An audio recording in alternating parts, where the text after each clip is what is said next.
Bom dia, boa tarde, boa noite. Tudo depende da hora que você estiver assistindo esse vídeo. Pessoal, estamos aqui para mais um caso e eu te peço, se inscreva no canal, deixa seu like, compartilha esse vídeo com aquela galera que gosta desse tipo de conteúdo. Hoje, o caso que eu tenho para vocês é um caso bastante antigo, mas que vai mostrar para vocês que estão aí assistindo a importância das inovações tecnológicas. Hoje a gente vai falar do caso da garota Peggy Beck. Bom, quem era essa garota? Margaret Elizabeth Beck nasceu em 22 de novembro de 1946 e desde criança ela tinha esse apelido de Peggy. Bom, Peg passou a infância com seus pais e 3 irmãs mais novas no Colorado, Estados Unidos. Ela foi descrita como sendo uma jovem muito amorosa e apegada à família. Em 1963, quando Peg tinha 16 anos, ela foi participar de um acampamento da Girl Scouts, escoteiras mirins. Acontece que Peg, desde os 9 anos, fazia parte do grupo de escoteiras e ela gostava muito, de fazer parte daquilo, das atividades e tudo mais.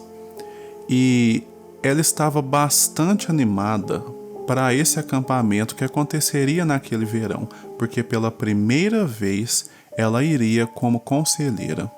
Curiosamente também, nesse ano de 63, Peg estava para terminar o ensino médio. Bom, o pessoal se junta então e vai para o acampamento. O acampamento acontece em um lugar chamado Flying G Ranch, na Floresta Nacional de Pike, no Colorado.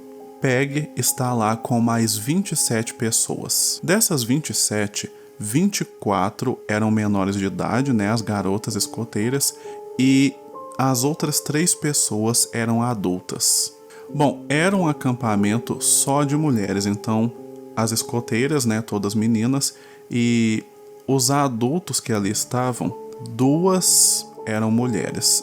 Apenas uma pessoa ali presente era homem. Bom, o acampamento aconteceu em agosto, durou alguns dias e estava marcado para terminar no dia 18. Na noite do dia 17, a galera estava se reunida em volta de uma fogueira e eles estenderam ali um pouco, Eles ficaram por ali conversando e tal até perto da meia-noite. Foi por volta dessa hora que Peg foi para sua barraca dormir. Durante todas as noites do acampamento, Peg dormiu acompanhada de uma amiga. Porém, especificamente na noite do dia 17, a menina estava se sentindo resfriada e estava com receio de passar o resfriado para Peg. Então, a menina dormiu na enfermaria nessa noite e Peg ficou sozinha na barraca. No outro dia de manhã, no dia 18, era um domingo, e a amiga da Peg acordou, saiu da enfermaria e foi se juntar às outras pessoas para tomar café da manhã. Porém, ela percebeu que Peg não estava lá, e ela achou que a amiga ainda estivesse dormindo na barraca. O lugar naquela manhã estava bastante movimentado, pois as pessoas estavam fazendo as malas, para voltarem para casa. A amiga de Peg, então, vai até a barraca, porém, ao chegar lá, ela se depara com uma cena assustadora. A amiga encontra o corpo de Peg sem vida dentro do saco de dormir. A menina, então, fica totalmente assustada, fica atordoada, Era a última coisa que ela esperava encontrar. Na hora, então, ela sai dali gritando, chamando as outras pessoas. Bom, em volta da barraca de Peg, não havia nada de estranho. Não tinha sinal de violência, não tinha sinal de nada, a barraca dela não estava estragada, rasgada, nada ali demonstrava que algo estranho tinha acontecido. O corpo de Peg também, ali inicialmente, quando as pessoas olharam ali, ninguém encontrou marca de nada, nem sinal de violência. Então, o pessoal da enfermaria pega, leva o corpo de Peg e eles chamam a polícia. Como eles não acharam nenhum sinal de violência, a barraca da Peg também não tinha sinal de nada, o pensamento era de que a garota havia morrido de causas naturais. Porém, ao ser examinada pelo médico legista, o corpo de Peg... ao ser examinado por um médico legista, o corpo de Peg mostra outras coisas.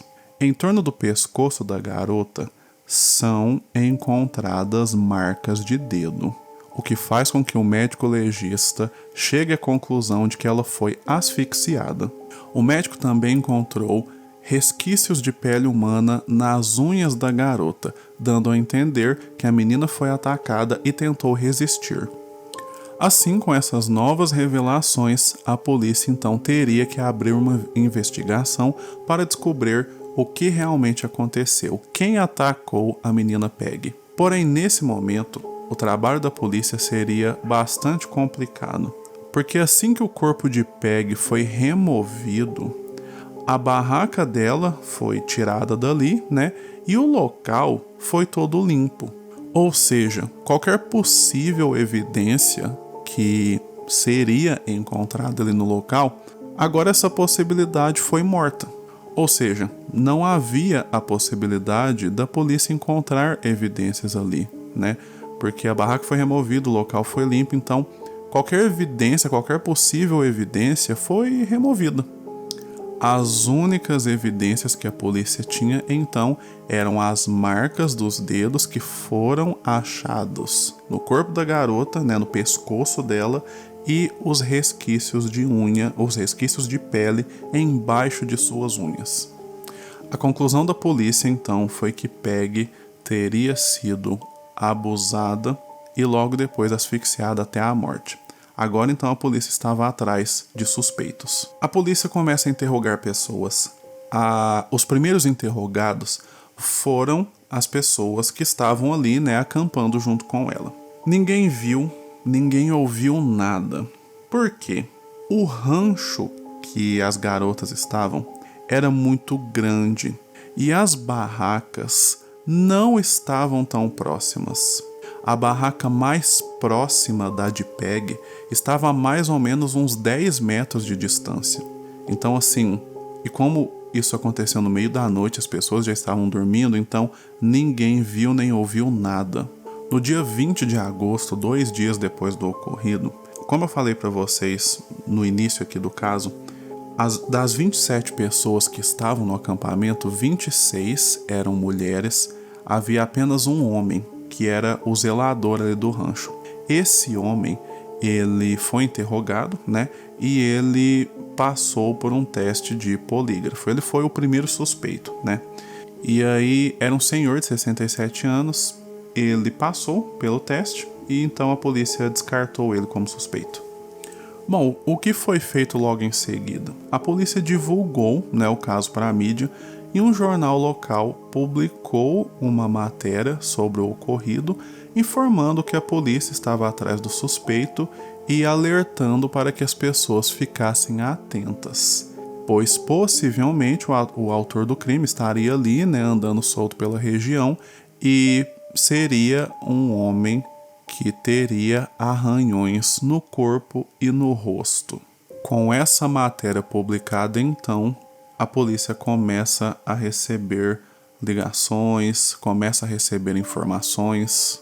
Diversas pessoas, no decorrer das próximas semanas, ligaram para a polícia ou foram, né, pessoalmente na delegacia dizer que haviam visto homens suspeitos, homens que tinham arranhões. A polícia averigou essas denúncias, mas não chegou a lugar nenhum, ninguém foi detido. Na época, inclusive, o investidor imobiliário chegou a oferecer por conta própria uma recompensa para quem tivesse informações relevantes sobre o caso. Porém, nada apareceu. A polícia chegou a voltar, né, ali no rancho onde as meninas ficaram, fez uma busca minuciosa, porém nada apareceu. A polícia chegou a voltar ali no rancho, né, onde as meninas ficaram. Os policiais fizeram uma busca minuciosa, mas não chegaram a lugar nenhum. E, como eu havia dito, a busca dos policiais foi dificultada porque a barraca que a menina dormiu foi desfeita. Como era o último dia das garotas ali no acampamento, então todo mundo fez as malas, todo mundo foi embora, o local foi limpo, a barraca dela foi removida, tudo foi mexido. Então, assim, se havia alguma evidência ali, qualquer possível evidência foi destruída. Isso dificultou muito o trabalho da polícia, ainda mais no ano de 1963, né? Aqui a gente não tem a tecnologia que a gente tem hoje. Então, assim, as únicas evidências foram aquelas achadas no corpo da menina, mas não tinha muito o que a polícia fazer com aquilo. A polícia não conseguiu chegar a nenhum suspeito, nenhuma informação relevante apareceu, então o caso eventualmente foi esfriando. O último acontecimento, né, assim, de certa forma relevante, foi ainda nesse ano de 63, em dezembro. A polícia foi acionada por conta de um acidente de carro que aconteceu ali na região. E aí, quando os policiais chegaram e abordaram o motorista naturalmente confessou que ele tinha matado Peggy. A polícia nem tinha perguntado para ele sobre isso, a polícia estava lá por causa do acidente, mas o homem, por conta própria, decidiu falar e contou isso. Os policiais então deteram o homem e o levaram para questionamento, porém, quando o homem foi questionado sobre o acampamento das meninas, sobre como que ele havia feito tudo, o homem deu respostas que não tinham nada a ver com o caso. O homem nem sabia informações básicas sobre a menina. O homem também não sabia informações que foram divulgadas pela mídia lá quando o caso aconteceu. Então a polícia entendeu que era só um homem tentando ali seus 15 minutos de fama, então ele já foi descartado. O caso então se esfriou, nenhuma nova evidência apareceu, não temos novos suspeitos. Acontece que as evidências que foram encontradas no corpo da garota, elas foram mantidas. Até que no ano de 2007, essas evidências foram usadas num novo sistema que a polícia tinha. Desde o final dos anos 90, a polícia americana vinha montando, um banco de dados online. E, bom, com o avanço da tecnologia, no ano de 2007, a gente já tinha aí exame de DNA e várias outras coisas. Então, no ano de 2007, as evidências encontradas no corpo de Peggy foram usadas para que um DNA do suspeito fosse traçado. Nesse primeiro momento, a polícia conseguiu traçar apenas um perfil parcial. Isso não foi o bastante para chegarem a uma pessoa. Porém, no ano de 2019, nós já tínhamos aí tecnologias ainda mais avançadas, novos testes foram feitos e a polícia foi capaz então de traçar um perfil completo do suspeito. E aí esse perfil foi inserido em uma base de dados que a polícia norte-americana possui para que o DNA fosse comparado com pessoas que já estavam cadastradas nesse sistema. Bom, então como que funciona mais ou menos a coisa? A polícia pega um material, realiza o exame de DNA e aí pega esse DNA e joga nessa base de dados online que eles têm para ver se o DNA bate com o DNA de uma pessoa cadastrada.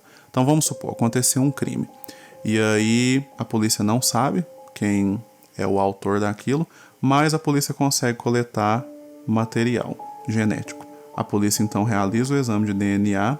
O DNA que é encontrado é jogado nessa base de dados para ver se bate com o DNA de alguém que está cadastrado ali. Se o DNA bater, então, a polícia já sabe que aquela pessoa foi a responsável pelo crime. A polícia então pega o material coletado no corpo de Peggy, faz o exame de DNA, joga esse DNA nesse sistema e em 2019, então, eles conseguem ver que o DNA estava batendo com o membro de uma família. A família era a família Taylor.